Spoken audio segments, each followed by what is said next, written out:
right, welcome to Not Suitable for Adults. We did a whole good intro, and then our recorder was on the wrong input, and now all that energy's gone. Yep. Sorry, you've got to get this energy. We had a pretty funny thing going on. I thought, and then oops, wrong input. But we're soldiering on. Natalie's nice and relaxed. She got a massage today for her birthday. I was relaxed until I started messing with this Google document, and now it's really bugging me, and now I'm getting irritated. She might throw her computer. Fonts should not be this difficult. I don't understand what's happening. Come on, fonts. Get your act together. Well, while Natalie's doing her thing. Come on, fonts. I mean, it's a very simple thing that I've done 1 million times, but for some reason, my fonts aren't working. Today the fonts are like, this is our world now. Well, while Natalie's figuring her thing out, I'm going to go ahead and talk about my part of the show today. Okay. And that is to say, the movie I'm talking about is a DreamWorks animation picture. I did kind of a gesture that was really, I guess, only for me, and then Natalie saw it. It's called Monsters vs. Aliens, and it's a good one. It's pretty much one of my favorites. Yeah. Of that. I think it's a little bit overlooked, and maybe... I feel like it's very underrated. Pretty underrated. We watched it actually while Natalie was off getting her massage. Me and Cora sat down and watched it. And yes, that means that I watched the thing that I'm going to talk about today. But I've also seen this movie a lot of times. So for sure. I thought a fun way to start this off, and you might agree or you might not, would be to do, instead of doing an activity kind of at the break, would be to go ahead and do a quick activity now that kind of helps us sum up some of the story points and also talk about some of the characters. I've got a little quiz. For me? That I'm going to read to you, and you're going to do the answers to see how well you know Monsters vs. Aliens. I'm going to be really sad if I don't, because I find this to be, again, one of my most favorites. This is a pretty easy quiz. Okay. I did look at it this time. It's going to be pretty easy, but we're just going to make sure that you're still on point. I'm ready. The main character is Susan. Who is her husband to be? Do you want me to give you the actor name? No, I want the character name. Because it is Paul Rudd. It is Paul Rudd. That plays him. His name is Derek. Derek. We'll see if you're right. You're right, but it's a multiple choice thing. And if you get stumped, I'll give you the possible answers. I am right, though, right? You are right. Is Derek. It's Derek. On the day of her wedding, Susan is struck by a meteor, which is not true. I believe it's a meteorite. What does the meteor contain, which causes her to grow some 60 feet? Do you remember the name of the element? If not, I'll read off the options. Give me the options. Quantonium. That one. Number 3. After she has grown, what name do they call Susan? Gigantica. No. Right? Here are the options. Okay. Ginormica. There it is. Whoever did this quiz, I think, might have accidentally put all the answers as the first answer. Accidentally? After capture, Susan meets 4 monsters. Yes. The first one's name is Bob. What does B-O-B stand for? It's a very black, it's a long name. Here are the 4 options. Okay. Is it the first one? Well, we're going to have to see. Benzate ostilazine bicarbonate. Option 2, bring on the bacon. No. Number 3, bicarbonate oxide bicarbonate. No. Option 4, Bob doesn't stand for anything. He's just Bob. I think it's the first one. Susan also meets Link. How was Link created? He's the missing link. Was he created, or did he just, pull himself up out of the goop? What are the choices? He was thought out by scientists. Option B, he was made by an evil scientist. Option 3, he was a genetically mutated fish. Option 4, he was a mogwai, then turned into a gremlin. Because this quizmaker thought that it would be funny to throw in a possible crossover with another franchise. I don't know what that means. Is it the second one? He was made by an evil scientist? Yeah. I'll click that. Can we click it? I don't remember. Another monster Susan meets and befriends, who is the brains of the operation. Are you not telling me the answers? Well, I'm going to leave that one the one you selected. I believe he was thought out by scientists. Okay, well, I mean, that's probably true. Another monster Susan meets and befriends, who is the brains of the operation, is the only monster besides Susan who was once human. By the way, Bob is played by Seth Rogen. Yes. The missing link, I don't remember who plays him, but this guy that you're fixing to do. Go ahead. He's the only monster who was once human. What monster is that? What is his name? Is the question. He was played by Hugh Laurie. He was. Dr. I don't remember. The options are Dr. Cricket, Dr. Spider, Dr. Grasshopper, Dr. Cockroach. That one. Question 7. The last monster The last monster Susan meets is much larger than her, a whopping 350 feet tall. He has the ability to shoot silk out of his nose, and he's attracted to bright lights. Who might this be? That's what the question is on the quiz. Who might this be? Options. Insection, insectivore, insectosaurus. That one. Insectosaurus. Number 8. Susan gets abducted by aliens. Okay, fine. One alien. That's in the quiz. Mm-hmm. He wants the substance that is making her big and strong, and I don't mean vegetables. This quizmaker. I thought you read through this before you put it on recorded audio. I did. Okay. What is this evil alien's name? I mean, he's played by Rainn Wilson. He is. The options are Galaxim, Galaxo, Galaxar. That one. Galaxar. Option 4 was Galaxy. No. The main power core is located right above a certain device. Which device is it? The quantonium something. Here are the options. Mm-hmm. The extraction chamber. Oh. The cloning device. The lesser power core. Option 4 is it is floating in the middle of nowhere. You need a jetpack to reach it. Oh my goodness. I think it's like the extraction something. The extraction chamber. I believe you are right. In a blip at the end of the movie, President Hathaway, played by Stephen Colbert, accidentally presses the wrong button. What happens when he presses the wrong button instead of the one that gets him a latte? I mean, they go into like meltdown or whatever. Option A, he gets his Danger tea. zone. Option B, the vice president's head blows up. No. Option C, all missiles are deployed. That one. Submit my answers. That's 10. How many did I get right? You got all but the one about the missing link. Yeah, he was in fact thought out by scientists. Okay. There you go. That was a fun little side project, huh? Well, it was fun for me. I hope people listening to it thought it was fun. Okay, a few facts about Monsters vs. Aliens. Mm-hmm. It was star-studded cast. It's a star-studded cast. It came out in 2009 from, as I mentioned, DreamWorks. It does star Reese Witherspoon, Seth Rogen, Hugh Laurie, Will Arnett, Kiefer Sutherland, Rainn Wilson, and Stephen Colbert and Paul Rudd. Mm-hmm. So Will Arnett, I believe, is the missing link. Yeah. And Kiefer Sutherland plays W.R. Monger. Yeah. The sort of government military dude who is in charge of them. Yeah. Also with very, very small cameos by many other people. Yes, including John Krasinski and Emily Blunt. Is it Emily Blunt or is it not? It's not Emily Blunt. It's John Krasinski and... No, I can't remember. But, and Amy Poehler plays the computer. Yeah. In the spaceship. That's right. Oh, she's funny. Let's see. There's a whole list of people here. John Krasinski and... Oh, shoot.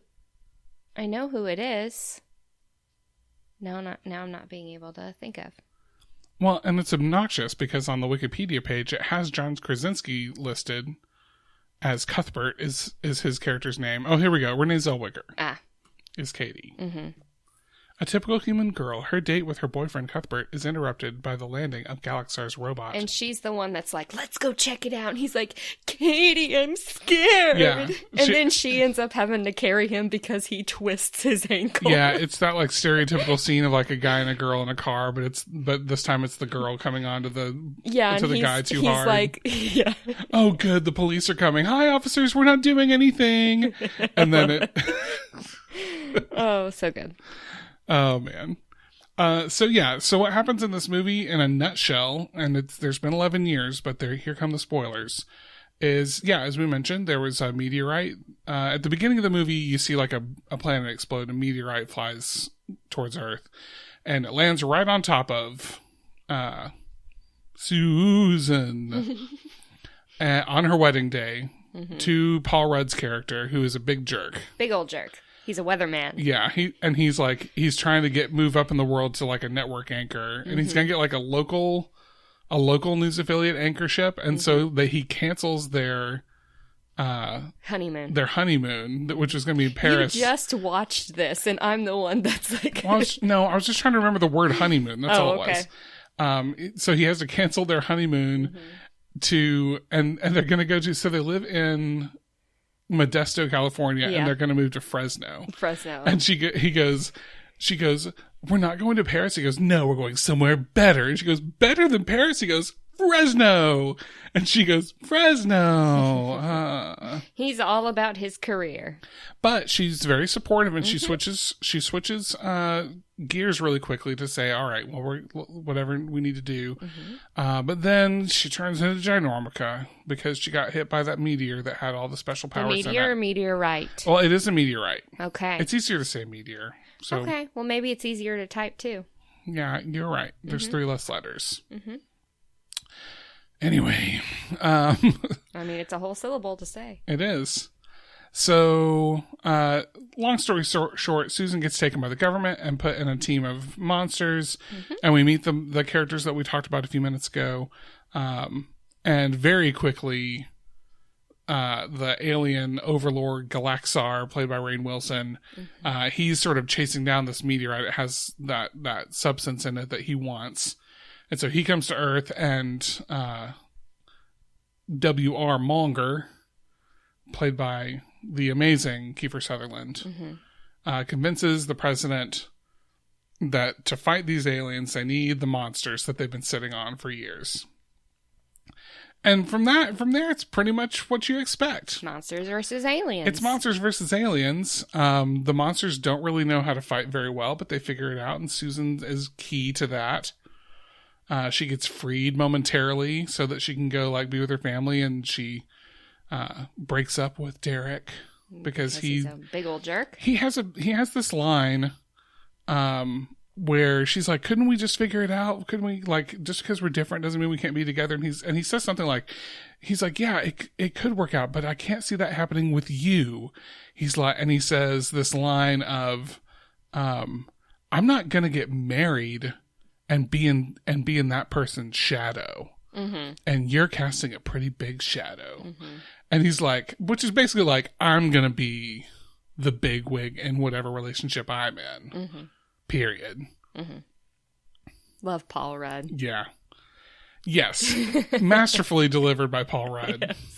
Yes. This movie features an amazing little techno piano solo played by the president, played by Stephen Colbert. One of my only complaints about this movie, it's not Stephen Colbert in general. I think he's a very funny choice to play the president. Especially when this came out. He's still very much in the middle of he hosts a late night show, but the Late Show. He was on the cusp of all the political stuff. Yeah, he was kind of the political guy, political comedian on TV at the time. So him being in it was great. My only complaint about this movie is that it seems like Stephen Colbert didn't record his lines with anyone. It's some of his lines read I'm reading jokes off a script, and not he's talking to someone. Have you ever noticed that? Now, part of the reason I think that that's the case is because he doesn't really interact with many of the other characters. I don't remember him talking to very many people. But I mean, his character's around people. Right. He's not I don't know that he's done much other voice acting either. So it might just be that, that's Stephen Colbert talking. Because he also has a very distinctive voice. Mm-hmm. Anyway, it's not a big complaint. It's pretty funny. He has this funny piano solo. He makes a lot of silly jokes about being president, and they're all very good. There's that point when the thing about the button in the quiz earlier, if you haven't seen it, it's really funny. He walks up, he's like, I need a latte. And he walks up to this giant red button on the wall, and he starts to push it. And everyone in the room, in the war room, is like, no, Mr. President, no. And he's like, what? And they're like, no, if you press that button, that'll launch a nuclear attack. He goes, well, where's the button? What button do I press to get a latte? And they go, that one. And one button to the right, still a giant red button, is the latte button. The coffee button. Oh, man.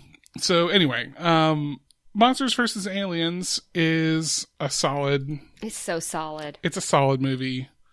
And we recommend that you watch it. Yeah. Cora hasn't. Did Cora actually watch it while I was gone? Yeah. When you left, she said, I want to watch a movie. I said, okay. And she walked over to our our little collection of DVDs and picked that off the shelf. And I was like, let me see if it's on a streaming service. And it was on Tubi, which we don't use a lot, but it was there. I didn't even know we had something called Tubi. Yeah.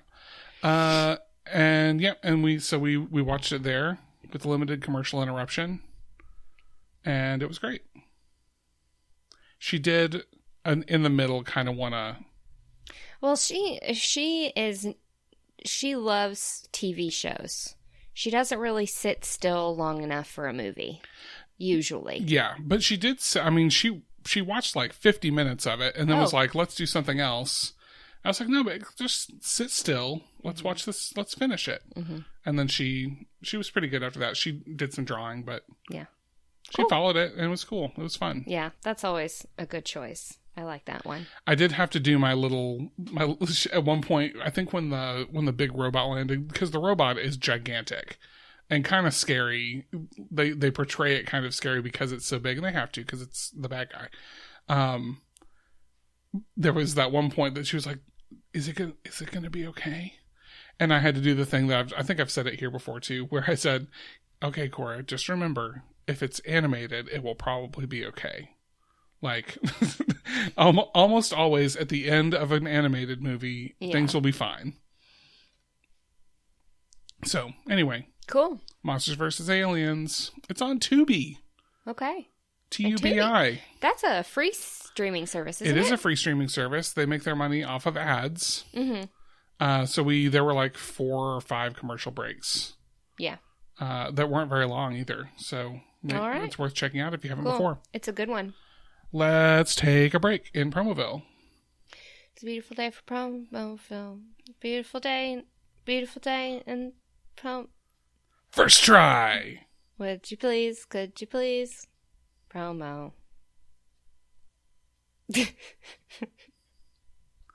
And we're back. Yeah. Did your Google Doc start working? I mean, it's working fine. It's just that it's infuriatingly 2 different fonts, and I could not get it to be the same font. I'm sorry. All the way through. So dumb. It is dumb. I know how to do it, people, and it's just not doing it. Hey, people, stop wondering if she knows how to do it. She knows how to do it. Yeah. Cha.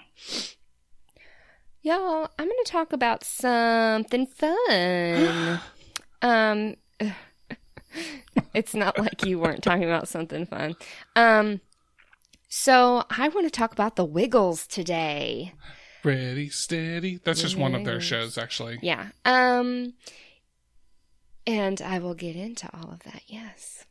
I'm sorry, I'm still extremely zoned out from my massage earlier. You're in a very zen place. I'm very zen. I'm very lotioned. You know when you have just, you're well lotioned, how you get... I'm so well lotioned. And I smell really good. And that's just making her just I'm very relaxed. I'm very relaxed. So I'm sorry if I sound like semi-high. Because I am. No. High on relaxation. Yeah. Now people are going to wonder. Now they're going to wait a second. No. The Wiggles. So, we're going to start off in the 1980s. That's a flashback. Okay. So, we have a guy named Anthony, a guy named Jeff. Hi, Anthony. Hi, Jeff. Yeah. They were members of a band called the Cockroaches. They were a Sydney pop band known for their good time R&B material. And they were called the Cockroaches. The Cockroaches, yes. They had some singles recorded by independent labels during the 1980s. Great. So, that's them. Good for them. Jeff. Something that bugs me when I'm doing a lot of research, especially about real people, is that they have a lot of last name. When they refer to them again, they say their last names. Oh, instead of calling him Anthony again, they're going to call him whatever last name is. So, Field and Fat.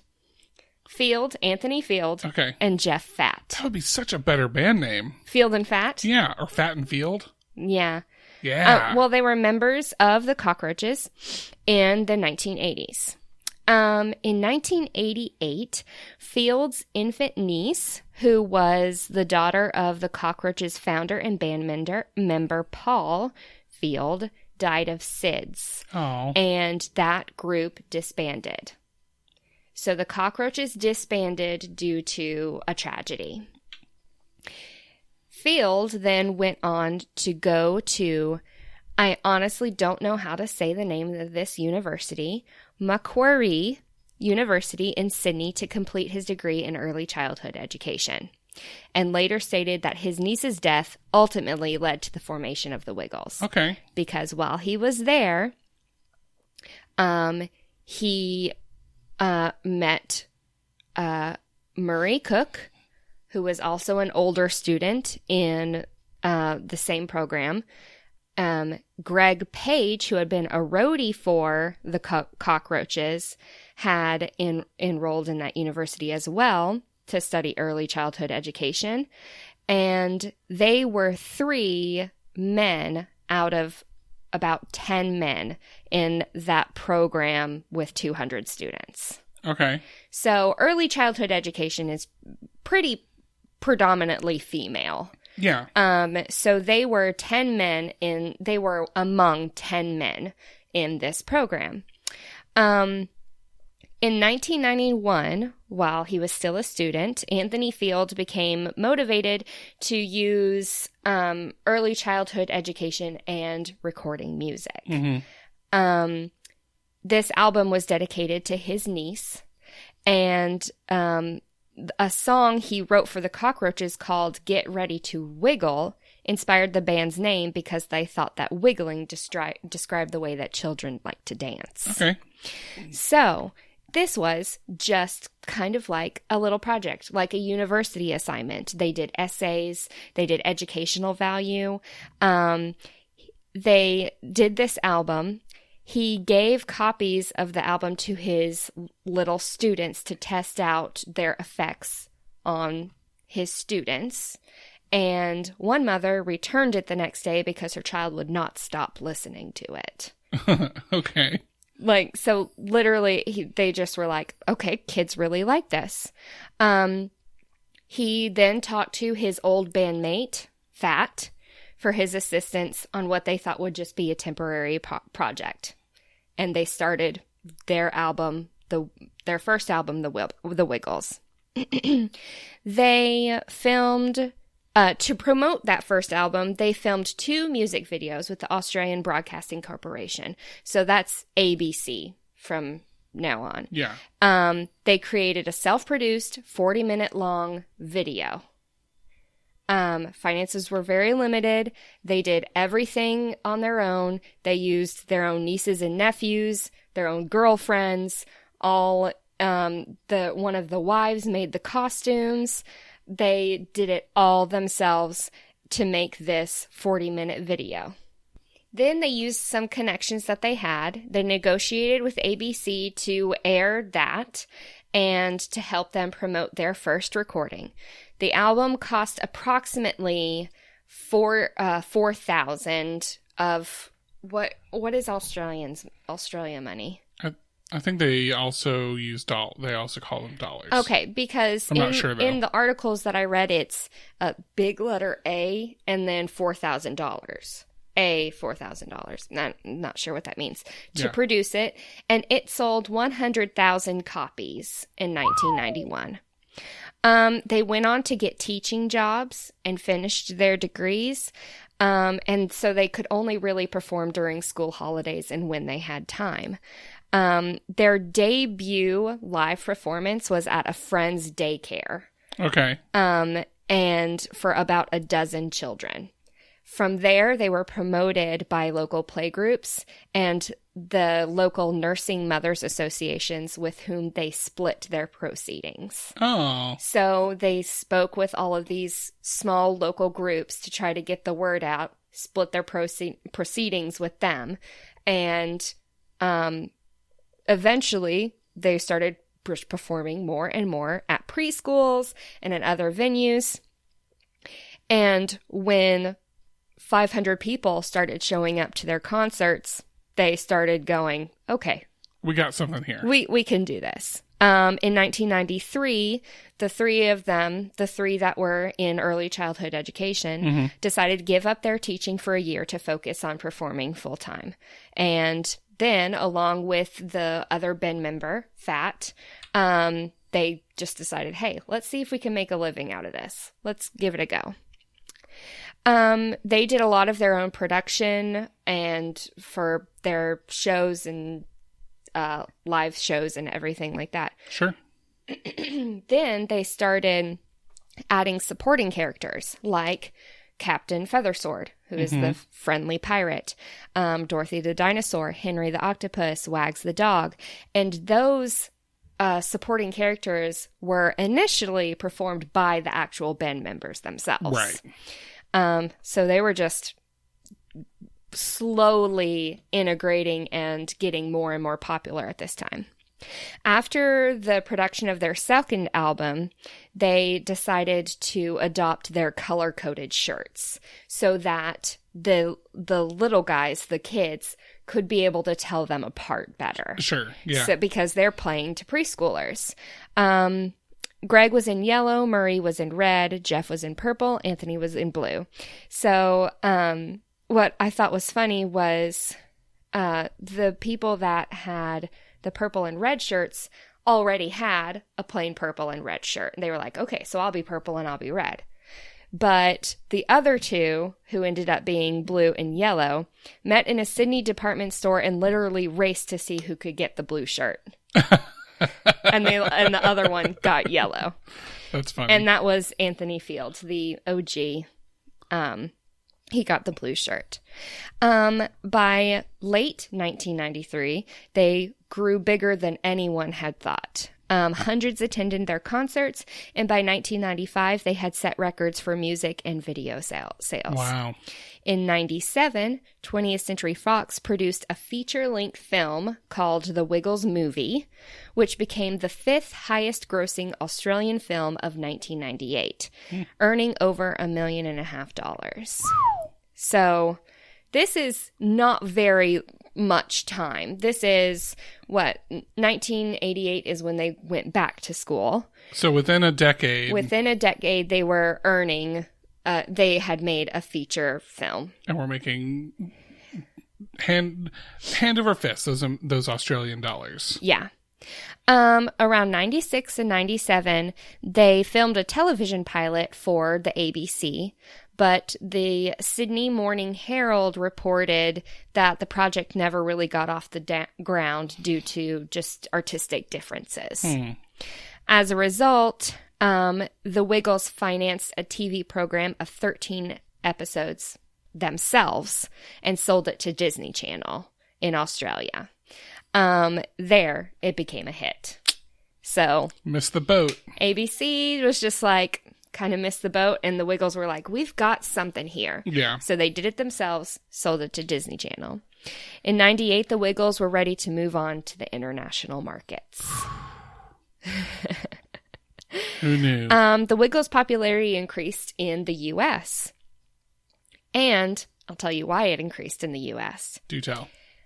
Right after, in the weeks after the terrorist attack in New York in 2001, the group performed there even when other acts canceled their tours, earning them loyalty and respect to the U.S. population. Interesting. So many people canceled the weeks after in New York, live shows and stuff. But the Wiggles were like, decided to continue on, try to bring hope and joy to some kids. Some kids. Yeah. In 2002, Disney began showing Wiggles video clips between their programs. Okay, smart. Yeah. By June of that year, so that started in January. By June, the popularity of the clips prompted the Disney Channel to add both seasons of the Wiggles to their schedule and show the full episodes multiple times a day. Nice. Yeah.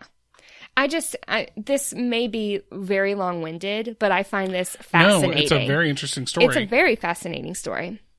Beginning in 2002, the Wiggles filmed 4 seasons worth of shows exclusively with the ABC. Oh. Yes. The network called them the most successful property that the ABC has represented in the preschool genre. Or they could have said, the Wiggles are the most valuable property that the ABC ever declined initially. Our bad. In December of 2005, the lead singer and one of the lead singer and founding members at 33 underwent a double hernia operation. He withdrew from the U.S. tour after suffering a lot of medical issues during the tour. Returned to Australia. He was diagnosed with a condition that I am not going to be able to pronounce. It's chronic, but non-life-threatening. Okay. But he decided that he needed to take a break. Sure. Because medical issues. He was replaced by Sam Moran, who had served as an understudy for 5 years and had already stood in for Page for 150 shows. Oh. So, if there was anyone qualified. Yes, the understudy basically just came in. At first, the Wiggles kind of struggled over this decision because, obviously, why wouldn't you? But the audience had a positive response to Moran, and they just decided, okay, let's continue. Even though we've lost Paige, let's continue as this group because the kids still want to see us. Sure. In early July of 2011, one of the other founding members, Fat, so the cockroach guy from the beginning. One of the OG cockroaches. He developed an arrhythmia and underwent a heart surgery. He was fitted with a pacemaker, and after feeling unwell and kind of blacking out, he missed the U.S. Tour as well after not missing a show in 20 years. So he was at every single show for 20 years, and it took a heart arrhythmia to get him out. Then, here he comes again. Paige is back. Sorry. What did he do? Oh, the double hernia guy. In 2012, amidst a great deal of controversy, the Wiggles announced that Paige had regained his health and was returning to the Wiggles. He returned as an employee on the same level as the guy that had replaced him as the understudy. Okay. And rather than a co-owner. Like he was. So he didn't get to come back in. Paid, he got bought out, basically. Yeah. Well, not bought out, but okay, so you know what I mean. So basically, like, probably when he left, he kind of like cashed out. And then they're like, yeah, we'll rehire you. But they just rehired him. They didn't put him back in as like... owner of the Wiggles. Yeah, he had relinquished his business rights, his business interests after he had left in 2006. So this is 6 years later. Right. He decides he wants to come back. And basically, if I'm reading this correct, and I'm sorry if this is incorrect, there was kind of just very little about this. But the controversy was that he came back in and was like, okay, Sam, you're out. I'm back in now. Oh, sure. So it was just a lot that went on. But in the middle of that year, that same year that he decided, 3 of them, Paige, Fat, and Cook, all decided to retire. Whoa. And they were replaced with Emma Watkins. Mm-hmm. Now we have our ready, These are the modern Wiggles. These are our people that are happening now. Emma Watkins, who was the first female member of the Wiggles. Lachlan, it's hard to say his name. Sure. Lachlan, they call him Lucky. And Simon. And they started their new iteration of the Wiggles, along with Anthony Field. The original Blue Wiggle was still the same Wiggle. He's still the Blue Wiggle now. They began touring in 2013, and one of their earliest challenges was learning the Wiggles catalog of about 1,400 songs. Sure. So 3 of them had to figure out how to be Wiggles, while one of them had been a Wiggle for many years. Then they started filming their new show, Ready, Steady, Wiggle. And that is, what is it on, did you find it on Netflix? Was it on, I think it's on Netflix. Yeah, I think that's where I just found it. Yeah. Something that I loved was in early 2015, Lucky and Emma, so the purple Wiggle and the yellow Wiggle, revealed that they had been dating for 2 years in secret. Mm-hmm. And they were engaged and they were married. And they were Wiggles. And they were sweet, darling married Wiggles. And then 2 years later, they separated. Womp womp. But they remained Wiggles. Yes. It was very, it seemed like it was very, what's that word? Amicable. And they decided it was just a personal thing, but professionally, they wanted to still do what they're doing. So well, good for them. Yeah. So they decided to continue on and be partners in this. The original Wiggles performed a reunion charity concert in January of this year to raise funds for the Australian bushfires. Okay. Remember? Oh, yeah. Remember that, people? Remember in the before times how bad that was. Remember what started 2020? Those Australian bushfires. And it was terrible. And I think a lot of us forget about that because it feels like it's been 10 years ago. Yeah. This year feels like it's lasted 10 years.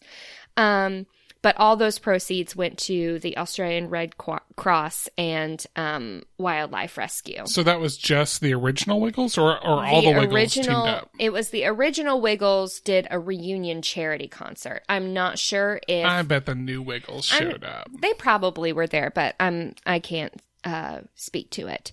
But... Oh, no. On stage... On the 17th of January in 2020, Greg Page suffered a cardiac arrest. He stopped breathing. He required CPR, and they posted later that he went emergency medical procedure and was recovering in the hospital. Okay. So, but that, again, 2020. Freaking 2020. They have been universally held in just loved. I mean, so they've avoided. I mean, it's hard to know for sure, but it sounds like they've avoided major scandal. Yeah, other than their business stuff. A couple of members coming in and going out. It seems like maybe there was a little bit of tension in those times, but obviously that would be the case. Their songs are sung in preschools around the world. Yeah. Everywhere. Between 2000 and 2010, so in that decade, they earned 21 gold records. According to a 2012 news release, when it was published and announcing the retirement of those 3 Wiggles, they said they had earned several platinum, double platinum, and multi-platinum records, as well as sold 23 million DVDs and 7 million CDs. And they performed, on average, to 1 million people per year. Good grief. And that was the original Wiggles. Right. That was during their retirement announcement. Here's a little bit of a scandal, but it's not Wiggles related. It's it's people wanting the Wiggles related. I see. After 2003, front row tickets to their sold out concerts in the U.S. were scalped for $500. The group responded by reducing the number of seats sold per transaction in order to keep the prices down and avoid further scalping. In 2008, the group found themselves in the midst of what the Daily Telegraph called a ticketing scandal. Scalpers tried to sell a $19 ticket on eBay for almost $2,000. Wow. And a set of 3 tickets for $315. Oh, hold on. And a set of 3 tickets for $315 for concerts in Melbourne. And a group of 3 tickets. That's not as bad. Hold on. And a group of 3. Sorry. So, okay. Sorry. Those were supposed to be charity tickets. Oh. And they were selling them online for hundreds of dollars. So they were originally free tickets. They were for charity concerts. Okay. And they had sold, they scalped some Wiggles tickets for a UNICEF charity concert in Sydney for $500. The tickets were taken off of eBay and voided. Sure. All the Wiggles were awarded, when I say the Wiggles, I mean their entity, were awarded an honorary doctorate degree. Wait. I'm letting it sink in. Not the people. The Wiggles were awarded an honorary doctorate degree from the Australian Catholic University in 2006. So not the people don't get it. The Wiggles as an idea. Let me double check. Have a doctorate. Let me double check that before just a second. This is a break. This is a research break. My bad, you guys. It was the members. Okay. Each member were awarded honorary doctorate degrees from that university. They were awarded another honorary doctoral degree. All those words. So much lotion. That's really hard. All of that's hard to say. In 2009, from their alma mater. Oh. They were also named the UNICEF Goodwill Ambassadors in 2008. And they held a special concert to raise money for that organization, which I believe we had just talked about was the scalping issue. In 2010, the 4 original members of the Wiggles were appointed members of the Order of Australia for their service in the arts of Australia, to the arts in Australia, especially children's entertainment, and for their contributions to several charities. And they call that their biggest recognition yet. All right. That, my friends, is as much detail as I'm going to go in on the Wiggles, and that was a lot of detail. There's even more. That was a lot of detail, and I hope you stick with me on that. But I find their story to be very, what's the word? Not encouraging, but where I'm looking at you and you are inspiring. Thank you. Okay. I find their story to be very inspiring. Yeah. Basically, starting with absolutely nothing as college students, kind of going from a degree of tragedy and building something that so many children now look at and love. Yeah, and from a standpoint of the actual show itself, I would say it's not hard to watch either. Oh, no, yeah, I guess we should actually tell people what we think about the Wiggles. We actually really do enjoy them. Now, as far as a preschool entertainment goes. Yeah, for sure. It's still very much a little kid show, but and I guess I've seen a little bit of the original Wiggles, but mainly what we've watched is Ready, Steady, Wiggle. Right.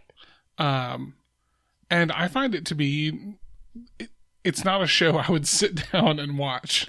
Right. But if it's on, it's not unpleasant to sit and watch. They all have, it's a musical group, and they all have great voices. And they all contribute sort of unique things. Yeah, a lot of talent. Yeah. Yeah. So, there it is. The Wiggles. The Wiggles. Yeah. Ready, Steady, Wiggle. Mm-hmm. Well, this has been another episode of Not Suitable for Adults. Yeah, you guys, I guess we should say we're not 100% sure if we're going to get out an episode this next weekend. Yeah. Just it's maybe a little bit up in the air. We'll see. We'll see. We'll try and keep you up to date. Yeah. I'm undergoing small little medical, just a teensy weensy surgery. A tiny little bitty surgery. Everything's going to be fine. Don't worry about me, but good thoughts, well wishes, our prayers are appreciated. Thank you. So we'll just see, and we'll let you know on the social media if on we're gonna, social media, the one and only one. Mm-hmm. There's actually several, but there's just really the one that we engage on right now. Yeah. Which is Twitter, and you can find us there at NotForAdultsCast. You can also email us, notforadultscast@gmail.com, and that is a good place to let us know what you think of the show or what shows you think we should watch and review. And then we put that on a list, and if we like the look and the sound of it, then we just might do that for you. We've done that several times now. Oh yeah, definitely. And tell your friends. Yeah, spread the word around, because we like knowing that other people are enjoying what we're doing. Mm-hmm. And I feel like I had another thing, but my bad. I probably distracted you. No, it's all good. It's the lotion mainly. I think I'm just so lotiony. Goodness. You're not lotiony. Can you smell all my lotion? I can smell it. It smells nice. It's very nice. Thank you. So, everyone, just go out in the world, treat yourself, get yourself if it's safe in your area to go out and go get yourself a massage. I wore my massage. I wore my mask when I was face up, and I took it off when I was face down. Yep. Just do what they tell you to do. Just do what they tell you to do. Go out, pamper yourself, treat yourself. Mm-hmm. Don't forget, you're the boss. So watch whatever you want. Okay, bye. Bye.